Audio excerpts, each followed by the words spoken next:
ये सुनने में आया मेरे को भी कि तमनार में अफ़ीम की खेती की जानकारी लगी है और ये बहुत ही अफ़सोस और बहुत ही चिंता की बात है कि उसी तमनार में जहाँ भी कोयला खदान को लेके इतना बड़ा एजिटेशन हुआ, 5 लोगों की जान भी चली गई, उतनी संख्या में पुलिस बल और जिला प्रशासन वहाँ पर उपस्थित था और उसके बाद भी शासन प्रशासन का अमला ये जानकारी नहीं ले पाया कि कुछ महीनों से वहाँ पर अफ़ीम की खेती हो रही थी। ये पुनः उस बात को प्रमाणित करता है कि शासन और प्रशासन सुप्त है, निद्रा में है, सो रहे हैं और प्रदेश में क्या हो रहा है उसकी जानकारी नहीं रख पा रहे हैं। ये बहुत बड़ी चिंता की बात है। अफ़ीम की खेती नारकोटिक एक्ट के तहत जो संचालित होती है, जिसमें करोड़ों करोड़ों रुपया का आदान प्रदान होता है, जिसमें अनेकों लोगों को ऐसी लत लग जाती है कि उनका जीवन बर्बाद हो जाता है।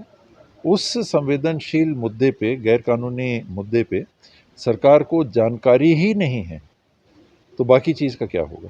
आपको क्या लगता है कि दुर्ग में जो भाकपा नेता है उनका नाम सामने आया था कि बलरामपुर में अगर इस प्रकार जांच की जाए तो और भी कई जगह ऐसे होंगे जहां अपनी स्थिति होती है।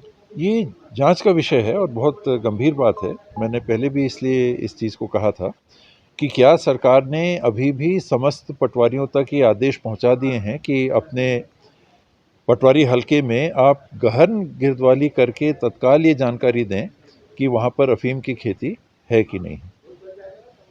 पटवारी की ये जवाबदारी होती ही है कि हर वर्ष किस प्लॉट में कौन से फसल की खेती की गई है, इसको वो रिकॉर्ड में दर्ज करते हैं। किसी ने मेरे को बताया, पुष्ट जानकारी मेरे पास नहीं है, कि कुसमी क्षेत्र में जहाँ अफ़ीम लगी हुई थी, वहाँ गिरदवाली की रिपोर्ट में खेत खाली दिखाया गया था।